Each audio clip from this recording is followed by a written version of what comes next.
اگر آپ اہل حدیث ہیں تو تاریخ حدیث سے آپ کو آگاہ ہونا چاہیے. اگر آپ اہل سنت ہیں تو سنت کی سرگزشت آپ کو معلوم ہونی چاہیے. سنت رسول خدا کے بعد سنت ممنوع تھی، شجرہ ممنوعہ تھا. نہ کوئی نقل کر سکتا تھا، نہ کوئی رشتے تحریر میں لا سکتا تھا، لکھ نہیں سکتا تھا، اور مختلف ادوار میں سنت کو جلایا گیا. یہ حقیقت ہے، ایک تاریخی حقیقت ہے، یہ کوئی اختلافی بات نہیں ہے. وہاں ہم نے بیان کیا کہ 100 سال سنت کو نہ لکھا گیا، نہ نقل کیا گیا، نہ بیان کیا گیا، نہ سینہ بہ سینہ چلی. 100 سال جو سنت ممنوع رہی، 150 سال کے بعد جب اجازت ملی تو وہ سنت مسلمانوں کو کہاں سے ملی؟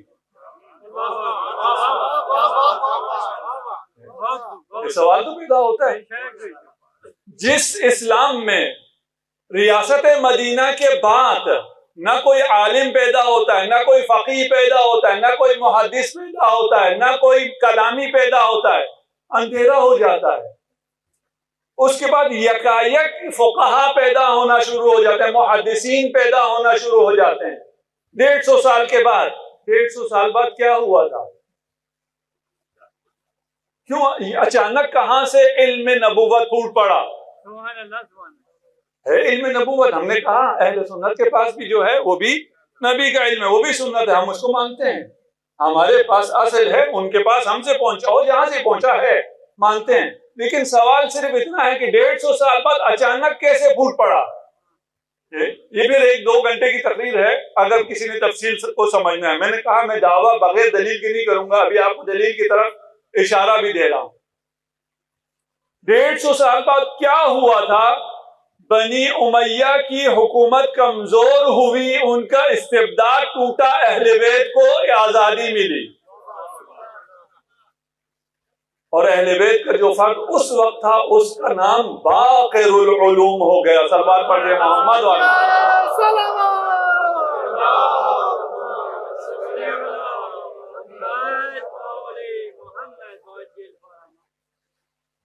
اب جب 150 سال بعد حدیث جمع کرنے کی باری آتی ہے، حدیث جمع کرنے کی، لکھنے کی اجازت مل جاتی ہے. اب حدیث کو لیں تو کہاں سے لیں؟ آپ کو میں سمجھ لیجیے فلم چل رہی ہے، ڈاکومنٹری ہے، اور حدیث جمع کرنے کے لیے بخاری آ گئے، امام بخاری تشریف فرما ہے، حدیث جمع کرنا چاہتے ہیں، کیا کریں؟ کہاں جائیں؟ اپنی مساجد میں جاتے ہیں، وہاں نہ کوئی کتاب ہے، نہ کسی نے محفوظ رکھا ہے.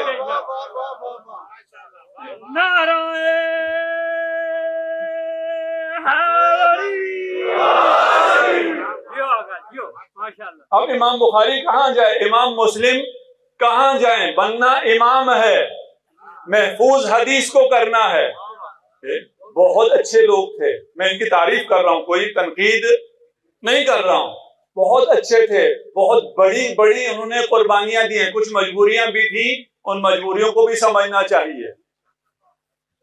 آج کل آپ جن حالات سے گزر رہے ہیں، آپ کو بہت سے لوگوں کی بہت سی مجبوریاں سمجھ میں آ رہی ہیں نا. تو اس دور میں بھی وہ بہت مجبور بھی تھے، لیکن دوسری مجبوری کیا تھی؟ سنت بھی تو چاہیے، حدیث بھی تو چاہیے. جب حدیث چاہیے تھی امام بخاری کو تو امام بخاری کہاں گئے؟ مسجدوں میں جب نہ ملی تو کہاں گئے؟ امام بارگاہ میں آنا پڑا.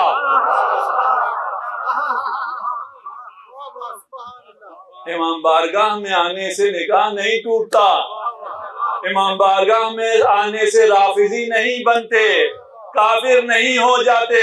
جسے امام مانتے ہو اس نے حدیث انہی رافضیوں سے سیکھی ہے.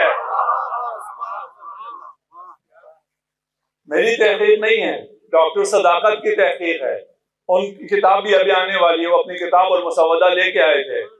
وہ انہوں نے جو مجھ سے زبانی کہا کہ صحیح امام بخاری کے 50 سے زیادہ استاد شیعہ رافضی تھے. 50 سے زیادہ استاد، راوی نہیں جس سے نقل کیا ہے. آپ سب پڑھے لکھے لوگ ہیں نا، ابھی گنے ذرا کتنے استاد رہے ہیں آپ کے؟ ہمیں تو جب اسکولوں میں جاتے ہیں استاد تو بہت ہوتے ہیں، جس سے میں نے پڑھا ہے کتنے ہوں گے؟ ہم نے اتنی عمر گزاری ہے، ہمارے شاید 50 کل استاد نہ ہوں۔ بخاری کے 50 استاد شیعہ تھے، 50 شیعہ استادوں سے جو علم لیا گیا ہے اس علم کو صحیح کہتے ہو۔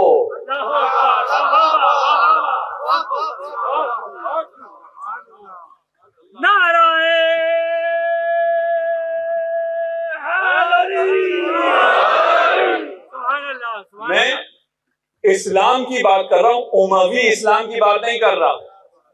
اسلام کی 2 قسمیں ہیں، ایک محمدی اسلام ہے، ایک اموی اسلام ہے۔ اموی اسلام والے ابھی بھی ہیں شیعہ کافر، وہ ابھی بھی ہیں، لیکن جنہیں وہ بھی امام مانتے ہیں وہ بھی کسی اور کو تو نہیں مان سکتے، وہ بھی حدیث انہی صحاح ستہ سے لیتے ہیں۔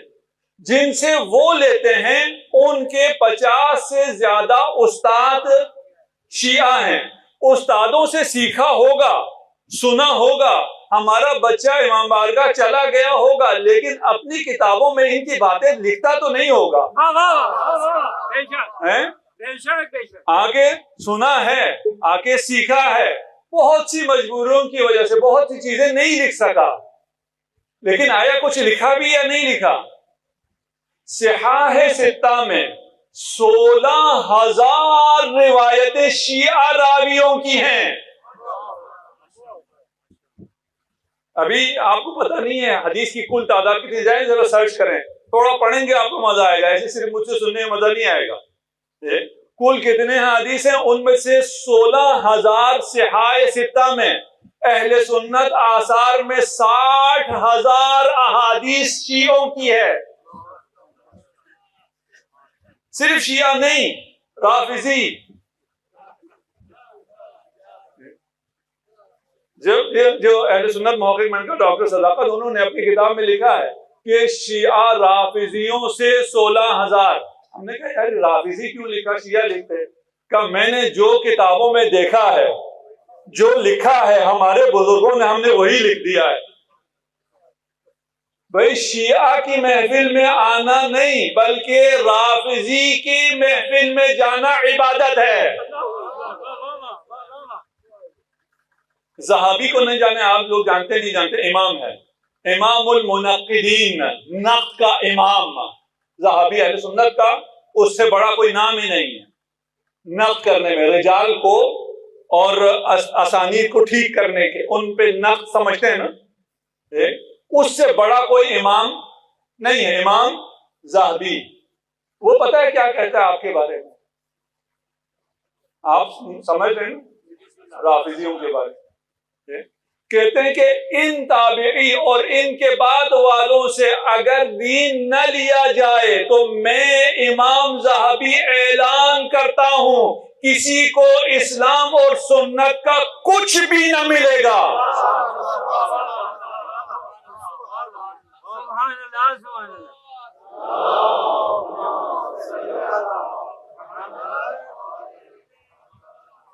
ہم یہ صرف اس لیے نہیں، ہم کوئی مناظرہ نہیں کر رہے، کوئی اپنی بڑائی بیان کرنے کے لیے نہیں کر رہے، ہم کس لیے کر رہے ہیں؟ یہاں آؤ، یہاں سے اصل بات ملتی ہے۔ اگر کوئی تمہیں ڈرا کر یہاں سے کہیں اور لے کے جائے گا، کہاں لے جائے گا؟ صحاح میں لے جائے گا نا، وہاں بھی ہماری ہی بات ملے گی، وہاں بھی کچھ اور نہیں ملے گا۔ شیعہ کافر نہیں ہے، شیعہ گمراہ نہیں کرتا ہے، شیعہ کے فیض سے تم مسلمان ہو۔ یہ رافضیوں کا فیض ہے جس کی وجہ سے آج سب مسلمان ہیں، وَإِلَّا اس پابندی کے بعد کچھ بھی نہیں ملنا تھا۔ یہ تو شیعیان حیدر کرار نے قربانیاں دے کر حدیث کو بچایا ہے، سنت کو بچایا ہے۔ اچھا، 4 شرائط ہوتی ہیں، آپ شاید کچھ اور بچے بھی سن رہے ہوں، اہل سنت سے بھی ہوں، علماء بھی ان کے سن رہے ہوں، انہیں ابھی بھی یقین نہ آتا ہو۔ آپ جب 16,000 سے صحاح ستہ میں اور 60,000 سے اپنی باقی کتابوں میں شیعوں سے حدیث لے رہے ہیں. حدیث کس سے لی جا سکتی ہے؟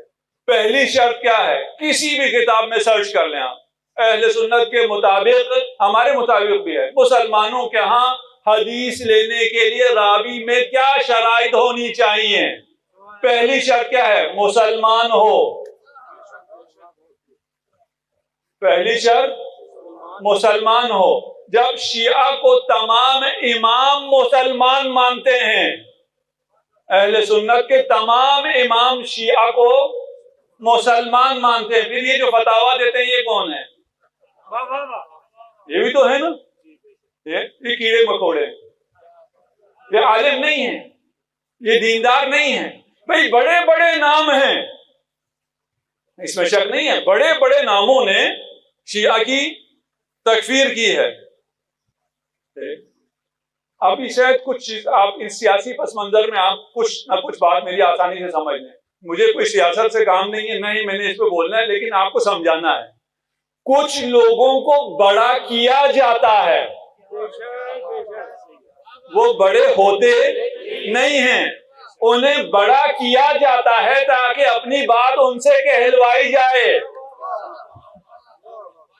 جتنے بھی بڑے بڑے اہل سنت علماء، فقہاء، مفتی حضرات نے تکفیر کا فتویٰ دیا ہے، وہ بڑے نہیں ہیں، انہیں بڑا کیا گیا ہے. وہ بہت چھوٹے لوگ ہیں، وہ نوکر ہیں. وہ خود پھر نہ مانو نا، اگر شیعہ کافر ہے تو تم بخاری پہ عمل نہیں کر سکتے ہو. جاؤ کوئی اور کتاب لاؤ سنت کے لیے. تم نہ اصول کافی مانو نہ بخاری مانو، مسلمان کہاں رہو گے؟ بھائی کسی کو تو ماننا پڑے گا. ان دونوں کو ماننا ہے تو سب سے پہلے شیعہ کو ماننا پڑے گا. پہلی شرط مسلمان ہو، دوسری شرط عادل ہو. شیعہ صرف مسلمان نہیں ہے، شیعہ عادل ہے. تیسری شرط ضابط ہو. ضابط کا کیا مطلب ہے؟ اگر کسی راوی نے اپنی زندگی میں ایک دفعہ بھی ایک کام خلاف سنت کیا ہو، اس سے حدیث نہیں لی جا سکتی. یعنی آپ کے ائمہ کے نزدیک تمام شیعہ رافض کے باوجود، رافضی ہونے کے باوجود، انہوں نے کوئی خلاف سنت کام نہیں کیا.